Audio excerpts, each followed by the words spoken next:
Live with studios in Midland and Odessa, you're watching CBS7 First Alert News at 9 on the CW West Texas. Honestly, like really cool to see those pictures of him in his uniform. It's like, wow, this is like real. And then he's telling us everything. And it's just like, oh my gosh, people have done this. And I'm meeting with someone who's done this. Multiple groups of 4 to 6 students in middle and high school joined forces to come up with ideas for experiments that could fly up to space. This program... Today was day 2 of the Go for Launch program at MISD. And today they got to hear from real astronauts who went to space. In just a few minutes, we've got more details on this out-of-the-world story.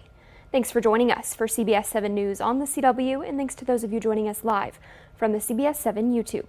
I'm Lauren Munt, and we start tonight with some sad news. CBS7 has confirmed with our sister station, KBTX, that a missing man that we told you about yesterday has died. Family members confirmed that Troy Luce was found on a jogging path behind a shopping center in Midland. His truck was later found stuck in mud at a nearby oil rig site. Authorities believe a combination of a heart attack and dehydration led to his passing. The family has set up a GoFundMe for the funeral. To find that link, you can go to our website, cbs7.com. In tracking crime now, Benjamin Meese has been arrested on multiple charges after he fled the scene of a crash that left one person dead. This happened on Friday at the intersection of University and Oakwood. Meese is facing multiple charges from this, including manslaughter, criminal trespassing, endangerment of a child, and aggravated assault. His bond has been set at $300,000. In popular Midland concert venue, the Tailgate has had 13 violation issues involving city codes and ordinances. Out of those 13, the Tailgate has taken care of 8, paying $14,000 in fines. One of the biggest issues, the dirt being kicked up from the all-dirt parking lot that has caused safety concerns for the public and annoyance to their neighbors. Paving for the entire Tailgate parking lot would cost $400,000. That's a sum they can't afford for land that they don't own. And even though the violations are being taken care of, some council members are frustrated by the ongoing issues. We like the Tailgate. We like the people that they bring in and all of that type of stuff. I think it's a good for, quality of place, especially with the younger generation out here in Midland, which is a large demographic, and things to do and stuff like that. But I believe we have to do things the right way, especially when it comes down to the safety of the citizens. The City of Midland has asked the Tailgate to address these issues to not only stay in compliance, but to stay up and running as well. The Tailgate has artists booked and tickets have been bought, so despite these violations, they do what they can to keep operating. We don't want people to think that we are genuinely not trying. I promise we are. We care about our neighbors. We really care about the safety of everyone attending our concerts, and we want this issue to be resolved. We are just trying to figure out a solution for it. In the future, there are plans to move the venue and own the land that they move to. We'll continue to keep you updated as we learn more. We've got continuing coverage for you now, where yesterday we told you about Ratliff Ranch Golf Course having to close due to repairs from Monday's hailstorm. Today, the course reopened. Grounds crew were at the course yesterday morning from 6:30 a.m. to 5 p.m., making sure that play could resume. And this morning, tee times resumed as scheduled. But these won't be the last renovations for the course this year. At the beginning of fall, construction will start at Ratliff for a $1 million upgrade at the driving range. So it'll be a total renovation of the landing area. We're going to build four small target greens and one large pitching green. So it'll be 5 on-course light greens to simulate that on-course play. Since the beginning of the year, several golf courses in West Texas have closed, and because of that closure, the city of Odessa wants to make sure all of West Texas has a top-of-the-line golf course. So our goal for Ratliff Ranch is to be the best municipal public golf course in West Texas. We're working hard towards that goal. Just a couple of short years ago, the greens were not in the best shape. Our team has came together, worked real hard to get the course where we know it can be and where it should be. Rogers says construction on the course is expected to start sometime in September and last 2.5 months. And in the last 2 weeks, West Texas has seen a lot of severe weather, from hail to thunderstorms to tornadoes.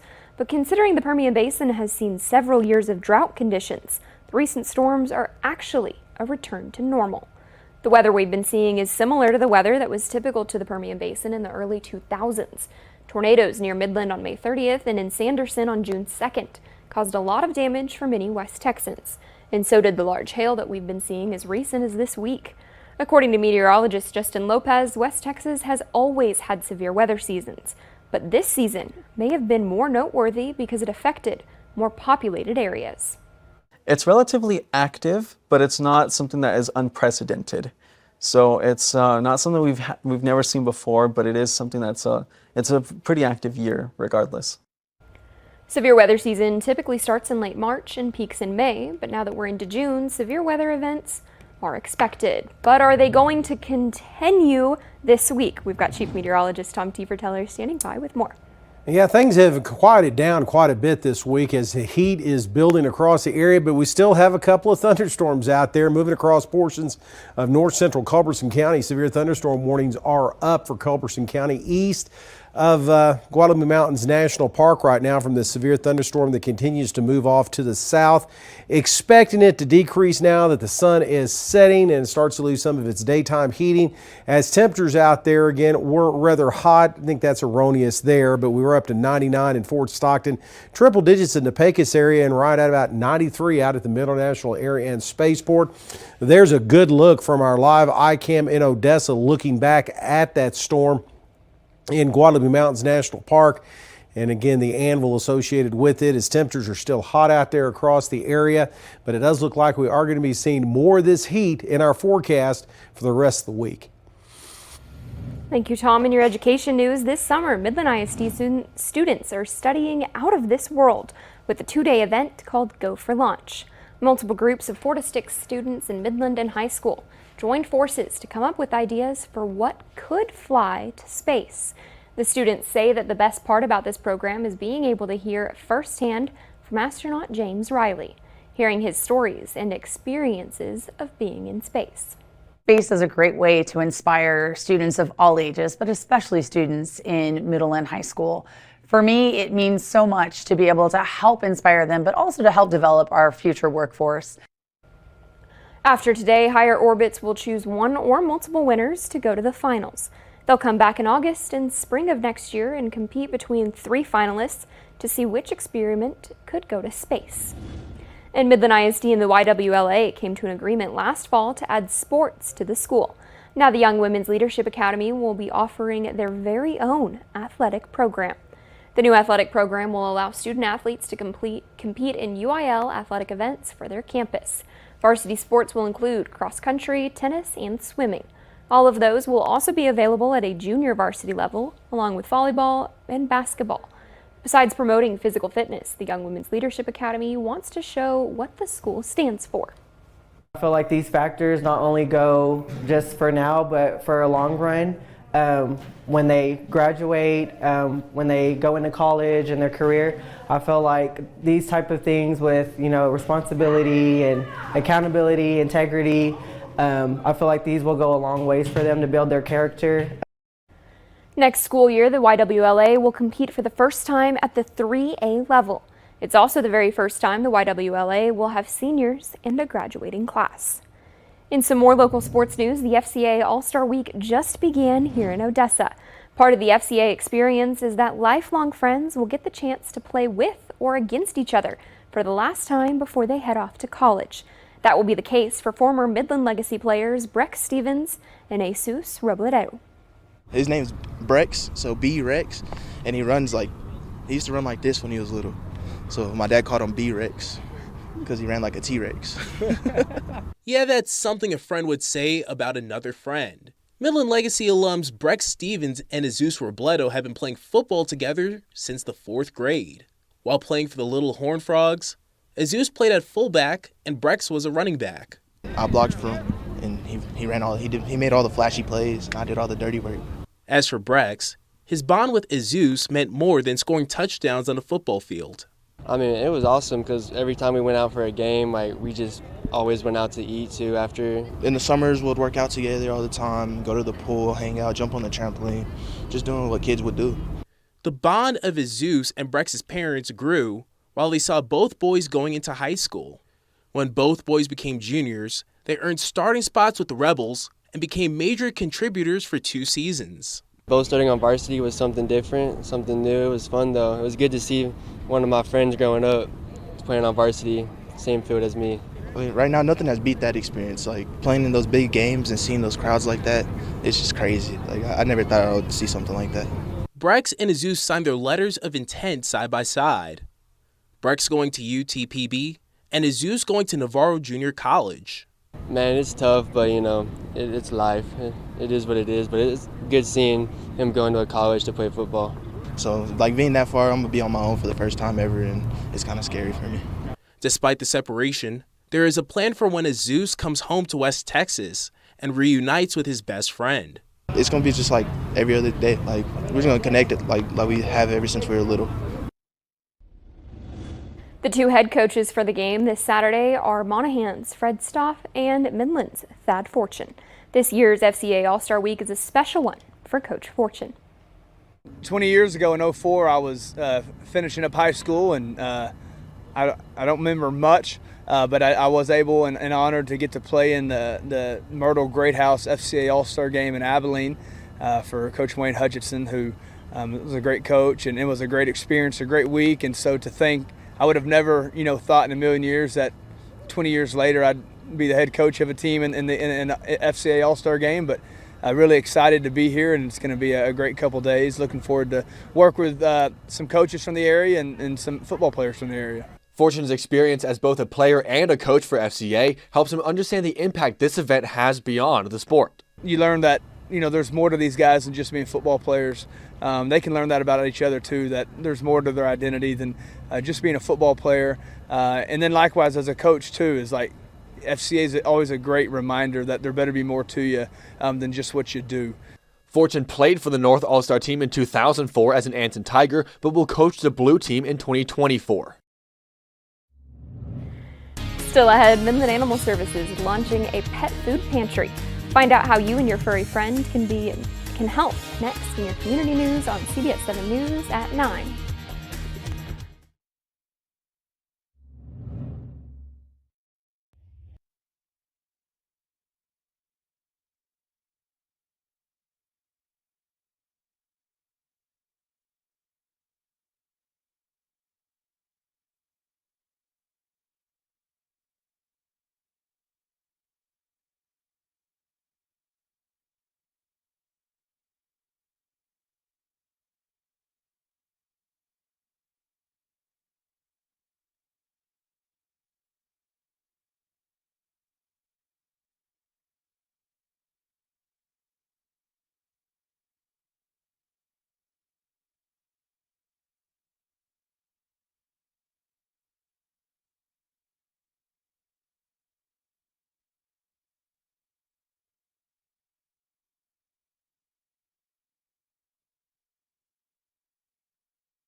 Looking in the community now, Midland Animal Services is launching a pet food pantry starting tomorrow. The food within the pantry is donated, and while the shelter prefers Science Diet brand of pet food, they'll accept any or supply donations. They hope that the pantry will lower the number of animals that are given back to the shelter by helping Midlanders that are having financial hardships.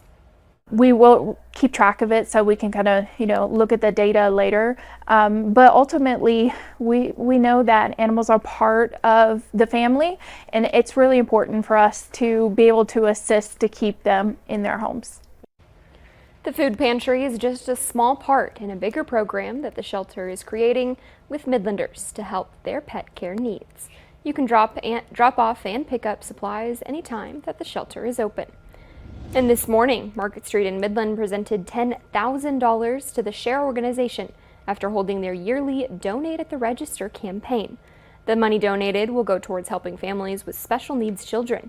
Market Street representatives said that this donation is a representation of the West Texas community and its generosity.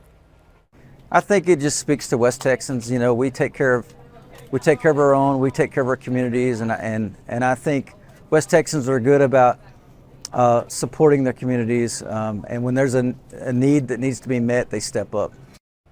United Supermarkets and Market Street have been donating to Share for the last 8 years.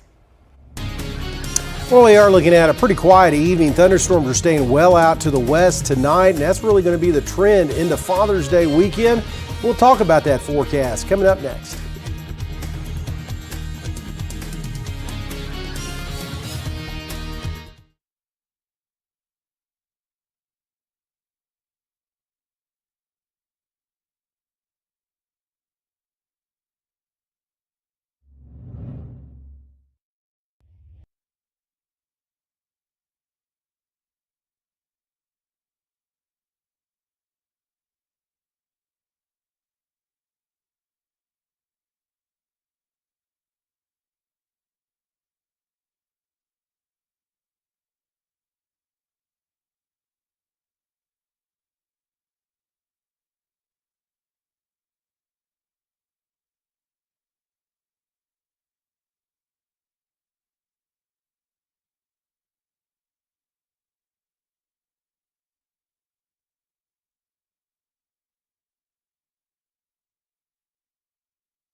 Now, from the CBS7 First Alert Weather Center, here's Chief Meteorologist Tom Tiefertiller. We'll take a look at our live eye cam in Pecos. This is looking back at that thunderstorm that is about 23 miles southeast of Guadalupe Mountains National Park across central portions of Culberson County. Again, it is severe, being indicated with some quarter-size hail, wind gusts up to 60 to 70 miles an hour. But as you can see, it's out in rural sections of Culberson County right now. Here's a look at it as it continues to move off to the south. It has kicked up some blowing dust around the Carlsbad area earlier. That's going to stay in central portions of Culberson County, real out in some rural areas. And it should start to decrease now that the sun is setting. So we're not going to be dealing with too much else other than maybe some clouds moving across the Permian Basin from that thunderstorm. But overall, high pressure's in control of the weather. That's why I took those thunderstorms across New Mexico Mexico and pushed them off to the south, the clockwise flow around that. And that's going to continue to keep our weather relatively hot here over the next few days. Not a lot across the state. Again, there's some of that thunder shower activity that got going and moving off to the south. Had a few showers across portions of the coastal bend, Texas coastal plains, but overall, though, pretty quiet across the state as temperatures were hot today into the mid to even upper 90s at a few spots, but it's along the Rio Grande. El Paso, one of the hot spots at 106 in Presidio. And again, temperatures were approaching 110 down in the lower elevations of Big Bend National Park. Heat advisories are going to be in effect for tomorrow for some of the same areas, as we're going to be dealing with more heat in our forecast. And the isolated showers and thunderstorms will primarily be in the mountain areas. Quiet start, but then by the afternoon, seeing some of that activity develop and push off to the southwest from the Presidio Valley, Marfa Plateau, all the way up into the western Davis Mountains, the Guadalupes. And may see a couple of thunder showers pop up across portions of southeast New Mexico, but not a lot is expected tomorrow as high pressure is really putting a lid on the atmosphere for the development of thunderstorms. So a little milder overnight tonight, a little humid too across the area. And then tomorrow it's going to be very hot. Temperatures 100 plus across many locations. And that's really the trend here over the next few days. For Flag Day, about 96 degrees, and planning something outdoors, anything for Dad's Day coming up on Sunday. Weather's going to cooperate with you. Just watch out for that heat. It is going to be rather hot, and it's going to stay that way into next week. Still ahead, school officials at the University of Texas are now taking action against students who were involved in the pro-Palestine protest in April. What we know up next.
Across Texas, school officials at the University of Texas are now taking action against students who were involved in the pro-Palestine protests from April.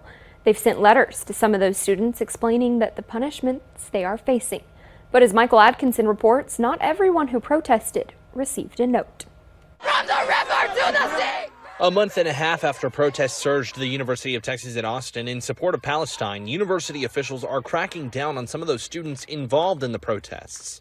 On Friday, some UT students received disciplinary conduct notices from the university, and some may have their diplomas withheld or may be unable to register for new classes. In a statement, the university says in part the university has made clear that we enforce institutional rules, and the conduct notices sent to students who violate our rules during protests on April 24th and 29th reflect that commitment. Mia Sisko is a demonstrator who was arrested on May 24th. She says she knows several students who've received the notices, but she hasn't herself. I've definitely been feeling like I've been walking on eggshells, feeling like, let me just not say too much. Like, let me just kind of like be cautious with what's going on. But on the other side, I'm like, whatever they're going to do, I think they've already decided it. We reached out to UT last week on this exact subject, and on Wednesday we were told we have no update on the timeline. 2 days later, UT started disciplining students. The Austin chapter of the Council on American Islamic Relations, or CAIR, says several students have told them they face disciplinary actions. Not everyone protesting received these letters from the Dean of Students' office. Not everyone were arrested received them also. And when you look at the letters, there is no clear accusation. It's very general. According to university guidelines, these referrals will include details about disciplinary hearings for each of these students. After that hearing, the university will determine whether or not the preponderance of evidence suggests a violation. Students can appeal that decision, but it's unclear what the timeline on those hearings would be.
Well, we are going to be looking at more heat in our forecast as, again, we're going to see triple digits coming up for tomorrow.